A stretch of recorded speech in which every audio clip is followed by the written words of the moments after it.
What's up, what's up, what's up? Good evening, everybody. This is Big Chonis. Good afternoon or good evening, depending upon where you are in this great world of ours that all seems to be going through the very same thing over the past several weeks. So I hope everybody's doing safe and being well and practicing social distancing and,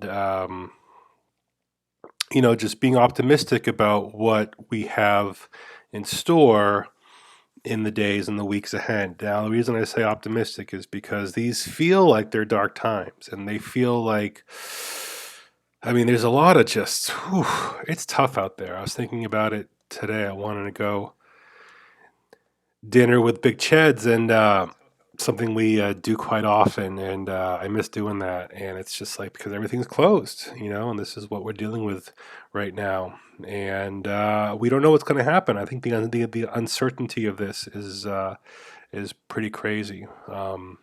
So, with that being said, I did want to get into a Bitcoin analysis and see what's going on. Very interesting day we had, of course. Guys, remember to follow me on Twitter, I'm Epic Chonis. Although if you're watching this right now, you're probably already following me.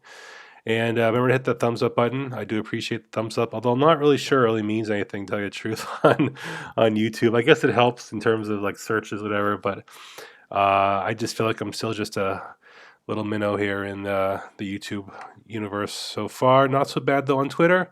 Thank you very much for my 46,079 followers. Much appreciated. On the path to 50K. Hopefully we can do that sooner than later. So listen, this is what we're looking at. I remember very clearly where I was when this capitulation, and so far it can be proven that it can be capitulation. We look at the things, we look about just a cliff dive here.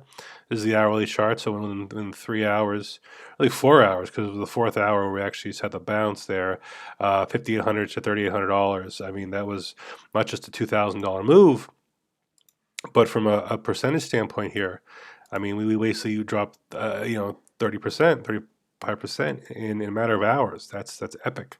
Now, when we do that, and really you could argue that this is one of the very first times since really February of 2018 where we've had that V bounce. You would go down $2,000, come up $2,000. Now, I know that a lot of this move, and it's still trying to be explained, had to do with some thing happening on BitMEX and the way that their liquidation bot was just rolling through it.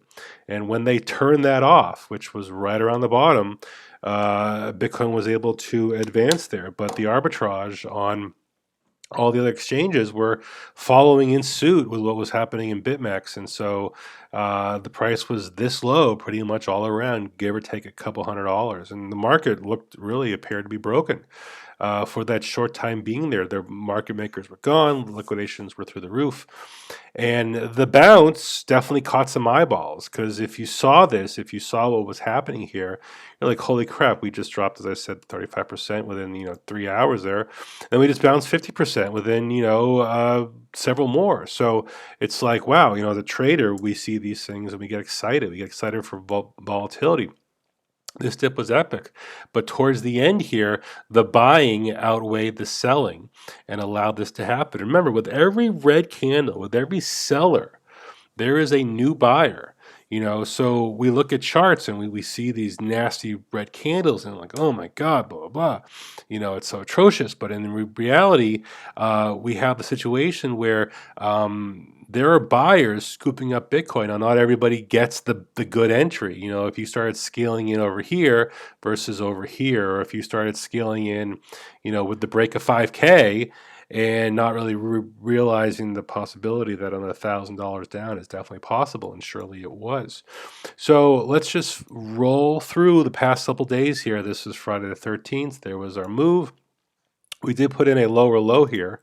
Sorry, a lower high. We did this. We basically had this pump, complete rejection here. I remember this was something news event worthy. There was something, I think, some sort of a correlation with the equity markets. I cannot remember.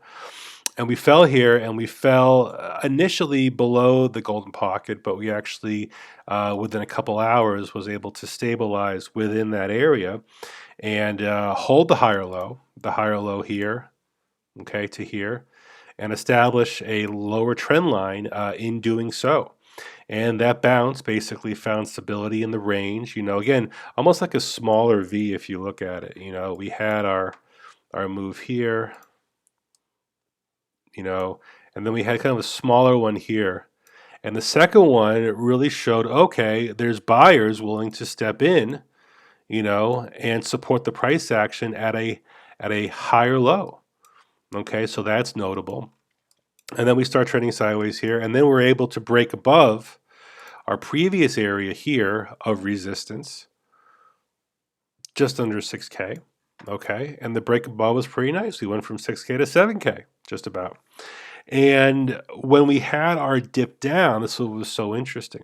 I'm sure there were buyers kind of waiting down in this area here. We saw this kind of candle looking really nasty. It's quite a pullback here. That last little push there to 7K, and then you just fall 20%, again, in a matter of hours. Volatility is huge.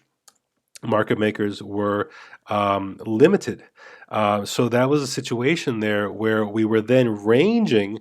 Look what was happening here. We were able to range above our previous area here of sideways channel consolidation. So we were down here, we broke above, we had a few toes below, and then we were able to basically range on a higher low. And now we're in this quadrant of price action. Now there were buyers here. Look at these wicks here on the 1 hour before our major capitulation. We had several wicks that kept on dipping us 57, 55, 56, okay? And this finally held for a little bounce back up to 62 there. So there was history here. This was the very wick out of our last push there. So again, $6,000 becomes a more meaningful area of resistance, resistance again, resistance again. And now people are like, hey, this is an ascending triangle. Because we have our higher lows and we have our consistent resistance area, okay? And we can draw this line. Oh, look at that. You didn't really touch it, but you see what's going on here. So we have a ascending triangle here that almost turns into almost a larger one that we're still putting in right here. If we want to now move our resistance line up to about this area, I'll give deference to the wick this time. So we're still putting in our higher lows, okay? And our higher highs keeps getting moved up one little stack higher. So here is our rising trend line of support, okay? And every time we try and break, below, we are getting buyers holding so far an area of a higher low, and we are now trying to retest our lower highs to make them higher highs. Now our resistance here, the heck did I just do? What the heck did I just click? There we go. So, Jesus, stop it. Okay, so we keep rising here. The volume is very consistent. This is actually very interesting here. We have we're back to a volatile time now in Bitcoin trading, and this brings in a lot of people. There are scalpers here. There's oh, that's good wine. There are scalpers there. This is the kind of market that traders like to do, but it's not easy, especially if you're doing leverage. And these little wicks here, they may seem inconsequential because you have the candle body still holding the range, but they change drastically the kind of positions people are in on leverage exchanges. So let's zoom in here to today's price action and talk about it. This morning, the Fed came out with something more along the lines of we're buying everything and try to backstop what's going on in the market here. And Bitcoin liked that news. They're like, all right, this is injecting cash. Okay, this is injecting USD liquidity. Remember, Bitcoin is still Bitcoin, but it denominates in USD. So the more USD out there, hey, maybe the more money people have to buy Bitcoin. Does that sound right? Well, we'll discuss that in a little bit. So we able to have this initial pump in the morning. We had a quite decisive rejection on higher volume on the hourly chart here at $6,600. And we pulled back. Now, where we pulled back, again, from our range here from our low here, 56, which was our newest lower low, I should say lower low, our newest low before putting in a higher high equilibrium break, which was right here. Once we were able to break above really 6K here, then this low establishes the new trend and Fibonacci extension. So when we did that, well, not extension, Fibonacci, just to see where we're at here, of the intraday support was found at 50%. So we had a 50% pullback from our lows to our highs, 50%. We had a couple wicks that tested it, and this one here did prove to be the winner, where we held the slight higher low support. Confirmed that $6,100 was going to be strong support today, and Bitcoin has been on a rip ever since. Now we put in a higher high here, okay, and we can then move our fib for now. This becomes the area of highest area of the higher high. We can also think with this from extension here. Can we actually count 5 waves? You know what's going on here. If we're deriving that this was impulsive, okay, and this was sort of 3 or 4, are we in our 5 wave here? Are we completing our 5th wave extension? And we can clearly tell, it looks like the third wave here was definitely significantly longer than our first wave here. I think I tweeted about it earlier. We went just past the 2618, so that's an extended wave 3. So maybe we're deducing that our 5th wave, you know, just isn't going to be as long, right? And so far, you can see where we are finding that resistance is right at our 618. So because 3 was so long, I don't see how 1, or there's a better chance that 5, I should say, will be somewhat more truncated from an extension standpoint. Now we can still get up to the 1, which is basically 7K once again. That would put us in a double topping area from our last area of resistance. But for now, the 618 is holding that resistance, even though this candle is very green here, okay? I bet you a lot of profits were considerably taking because of the 618 extension of our wave 3, assuming this was a 5-wave impulsive move. And we'll know that as the hours progress to see if we get some sort of a correction from this, you know. Okay, that potentially maintains our overall higher low pattern. Potentially we retest our green line here of rising, you know, support. And if we do that, you know, it's still 6K, $6,200, you know, still holds. And we can keep moving on here and keep building on, you know, potentially our larger ascending triangle here. It's pretty incredible how much Bitcoin as a ground has been able to you know, to catch up in this. So those are some of my thoughts on kind of where we are on today's price action. Let's check out some higher time frames. Let's go to the daily. So again here, nothing wrong about this candle here. Bullish engulf, basically the entire several days candles here. This kind of reversal is something is very notable, where you have 2 days of really back-to-back extremely tight dojis. Okay, then the follow-up was there's nothing very bullish about yesterday's, or I guess the day before yesterday's candle, but to have that kind of stiff reversal is notable. You kind of have to think about, well, if the Fed never came out this morning with their thing, would this pump have happened, or would it just happen the next time there was some bullish news to really kind of play on? So just some of your things there about when things happen. Was it inevitable, or was it inevitable at a certain point? Some of your things there, or was this going to happen? So keeping it going here. Hey, 55, 60 of my closest friends watching me today. Let's hit that thumbs up button. Only 18 thumbs up, 55 of you watching. If you don't want to hit thumbs up, that's fine. But if you do, really appreciate it. Crypto House in the house. CY, Jason Matos, Brian Conley, Rick Cisco. What's up, guys? AD, really appreciate you hanging out. GW, Costa Papanukalui, Alex Ma, John W, Amy Tan, Coronet.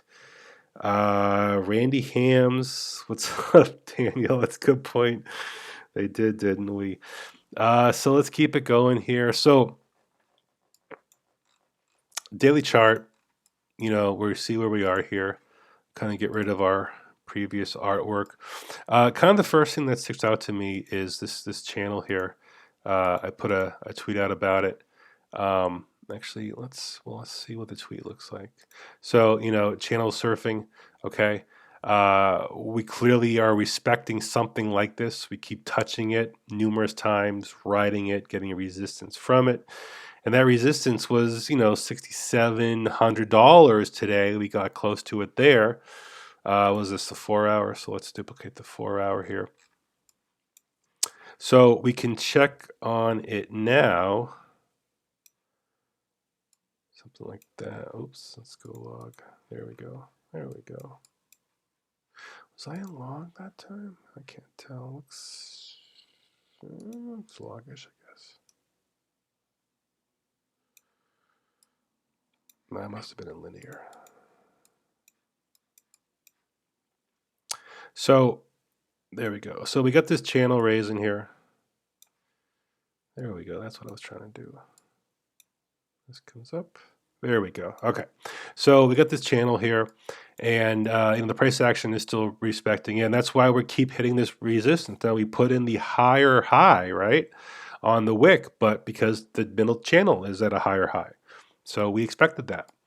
Our upper channel, and we got to kind of postulate maybe we get up there quicker sooner than later, but that's kind of the high sevens here, and that literally puts us kind of at the bottom side ish, not really the top side ish, or at least basically before we fell off a cliff here. This was our cliff fall, basically 8K straight down. So the top of this channel does reside there in a confluence area of, you could argue, tremendous resistance, because that's where Bitcoin basically failed to hold. And wouldn't that be incredible, just to basically regain all that? I just personally, my gut, and again, I'm very encouraged by a lot of this price action, even though we are seeing it overall declining, while the price is kind of holding up. The reason Bitcoin wasn't exactly correlated with today's price action in the market is just a much smaller asset class, okay? Because we've already dipped below 4K, Bitcoin has room here to still hang out, and the Dow can still drop another 1,000. It's like if you wanted out of Bitcoin, it kind of feels like you probably are already out of Bitcoin. If you were ready to get out of Bitcoin and you missed this opportunity here, like, oh my God, I felt, and this is when you're hodling. You're obviously probably not in a leverage position, because you would have totally gotten wicked out numerous times here. But you had a second chance to maybe get out in the 6Ks, and just be like, all right, I'm not sure where this is headed. I'm just kind of, chill out and see if I can maybe scoop up Bitcoin lower if this fails to go lower. We're back in the 6Ks. This is an area where Bitcoin has been for such a long time. And the point is, I'm trying to say, I guess, is this. No one knows, okay? No one knows. After being on Twitter for over 2 years now, I can honestly say no one knows. There are people that have been right because they were just right. They chose the right course of what happened at certain times. People are wrong because listen. Nothing will make me more happy than to have a bullish Bitcoin, and this move really didn't help the market, in the sense of, you want more people to be part of this market, and a lot of people got wrecked on this move here. Now, it's funny because a lot of people are getting wrecked in the overall stock market. So Bitcoin isn't alone in terms of what's going on here. Bitcoin's decline over the past, since June's peak, has been the opposite of what's been happening in the equity markets. The equity markets have been rising while Bitcoin has been kind of falling, and now definitely falling. So there's a narrative where Bitcoin could outperform the S&P and the Dow and what's going on over the next several months, because of the fact that it's kind of its own thing. If you're not in Bitcoin for the long term, then, or if you're in Bitcoin for the long term, then you should have seen this as another buying opportunity to add to your position at lower prices, assuming you were basically up here. if you're not into Bitcoin, this was an opportunity to buy at relatively lower prices considering where Bitcoin had been over the past year. Um, Either way, I think it'd be hard to say that if the Dow falls more in the near term, that Bitcoin is kind of then fall another 50% if the Dow falls another 20%. It's hard to see that happen. Um, so I think the correlation will hold in the sense that as long as the equity markets remain bearish, I don't see that yet as an opportunity for Bitcoin. But what's different this time is gold will be something to watch, because what gold will tell us,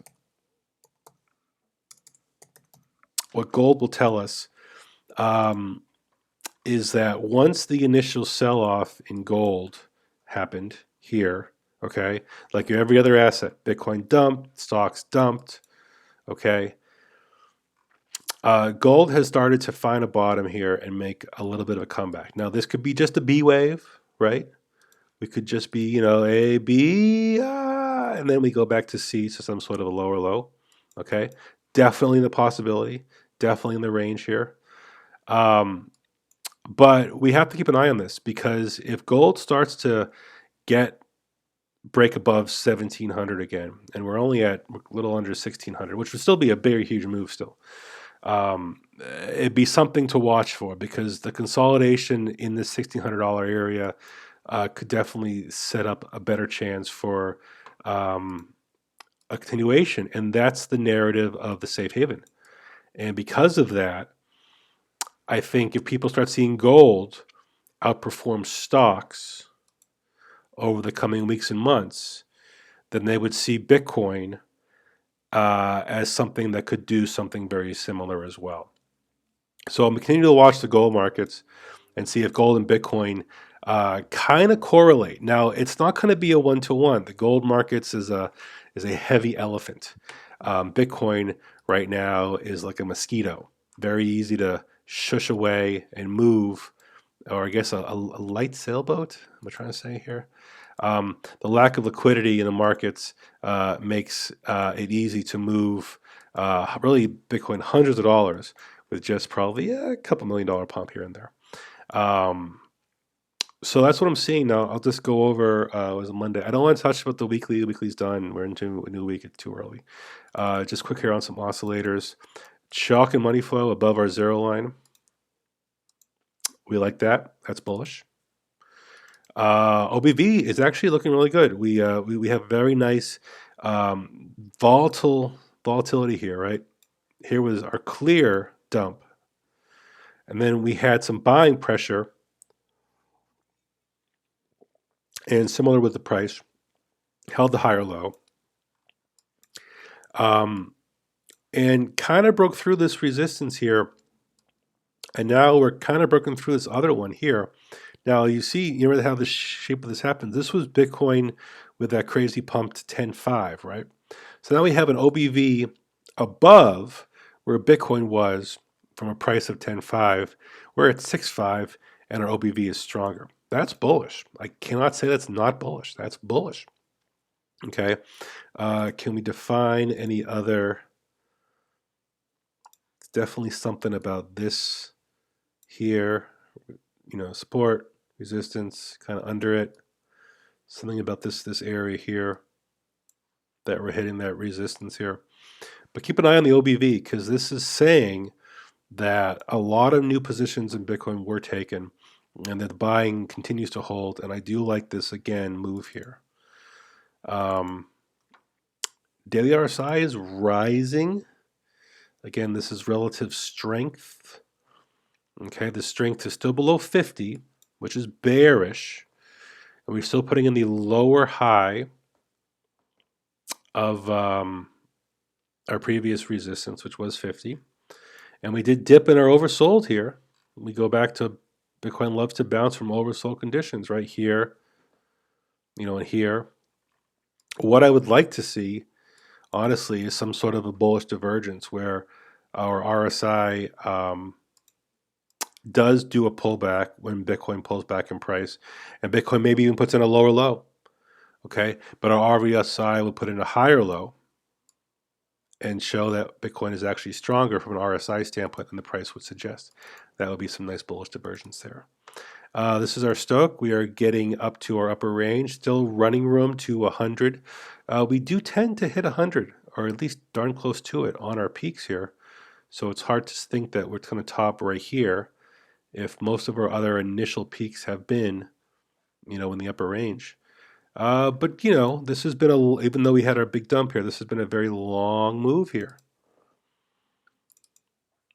Our squeeze mo still heading the right direction, climbing up here, still running room, plenty of running room.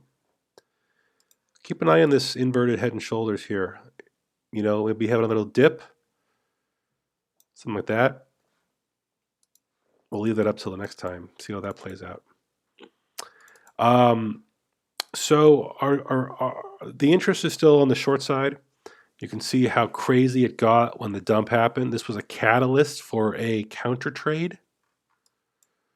Okay, BitMEX funding and premium index. And we're still on the short side, but we're a lot closer to par.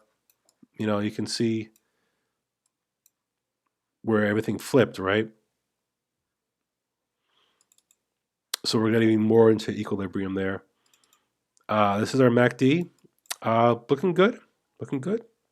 Climbing the staircase. There was our cross, expanding across. Indicators here are still very low, though. Okay? So we're heading in the right direction. We're heading in the right direction. Right? But we're still super low.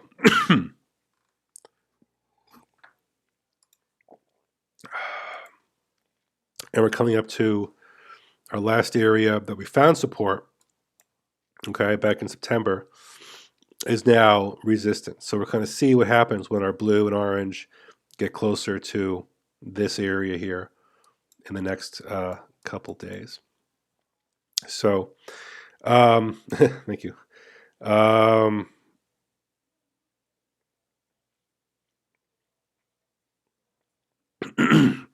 That's that.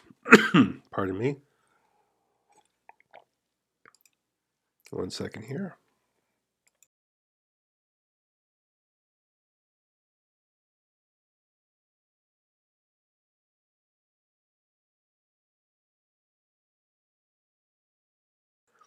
Okay, I'm back. All right, so if tomorrow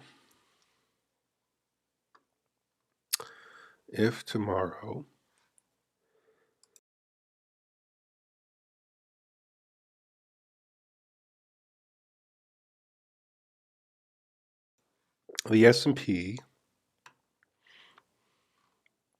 the Dow, where the Dow?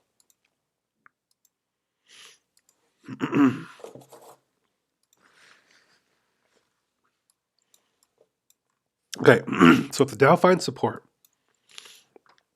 and we got a bounce here at some point, hopefully. If we go to the daily, this is the area that we consolidated around in 2015, 2016. A lot of time here. It's hard to see that we fall through this area. Okay, it might catch us. It might find, hopefully, the historic support of this area.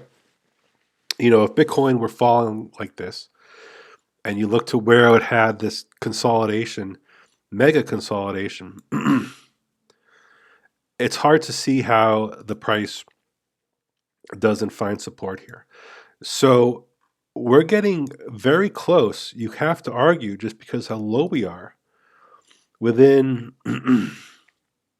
I don't know, we can still fall under 5% maybe, which is under 1,000 points, which would take us to 17 something.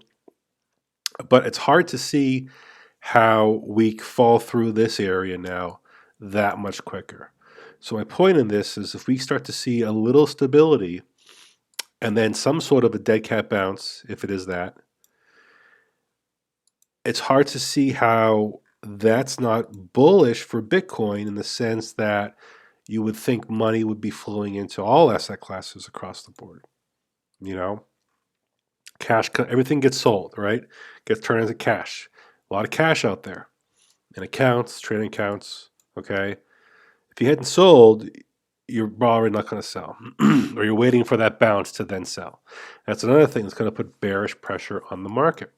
The higher Bitcoin goes, the more bearish pressure it's going to create. We have our historic area here, I'd say from $6,300, 64 to about $6,800 is a tight zone where Bitcoin found great support here in 2019 and here for a triple dip. Remember the inverse head and shoulder? Everybody was like, I called it. Okay. Um, we are still on the underside of this, okay? We are on the underside of this. Because of that, this is the biggest line in the sand for Bitcoin. Do you remember when we were up here and it seemed like it was forever and we were debating, is this a, descending triangle? Yes, it was actually.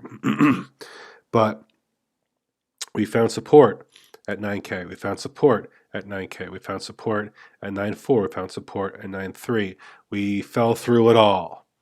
And then when we came up again, okay, we were once again holding it. So now that area of 9.3, which was super support, then resistance, then hey, we're above again. And the back test basically confirmed it was once again resistance here. Okay. What was 9.3 is now like 6.3. So we're looking at this from the same situation where previous major support is now currently resistance, and we're $3,000 lower in price from where Bitcoin was back here. So the reason I'm saying this is because let's project this out months from now. There's still nothing that says Bitcoin can't go lower. Okay. There's still nothing that says Bitcoin is worth something that has to go a lot higher. There's still no narrative that says Bitcoin 100K is what's going to happen next. There's 18 million coins out there. There's a lack of buyers that say, well, wait a minute, if I just wait longer, eventually, because if I've waited, all right, if I didn't FOMO, if I didn't buy at 13,000 or 12,000, I didn't buy anything here, and I didn't get caught in this bull trap here, okay, then Bitcoin's still telling me, don't buy yet. If you're looking to buy long, the long haul, is it still giving you the situation where it's like, hey, because yes, Bitcoin has had great moves in the past year or two after Bitcoin 20K, but we're still at like 6K, 5K, 6K, 7K. We're still not in a situation yet where Bitcoin seems to be continuing the advance. Now, it's not capitulating for sure. 7K Bitcoin is still quite impressive. If you think about back here when we first initially broke through that area, came back, found support at $5,500, and then continued on here. Compared to down here, we're actually not that far off that, right? And that's pretty impressive. But the market still, after all this time, we're almost 3 years, 2 years, 2.5 years. How are we exactly? Let's get a good date here. We're almost 800 days away from Bitcoin 20K. And we can't even hold our head to have a head above 50% of that. Okay.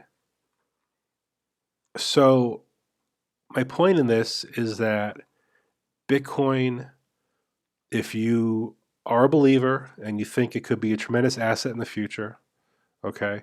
And I always say this, where you should at least have some Bitcoin. If you're interested in Bitcoin, you don't have to have a Bitcoin.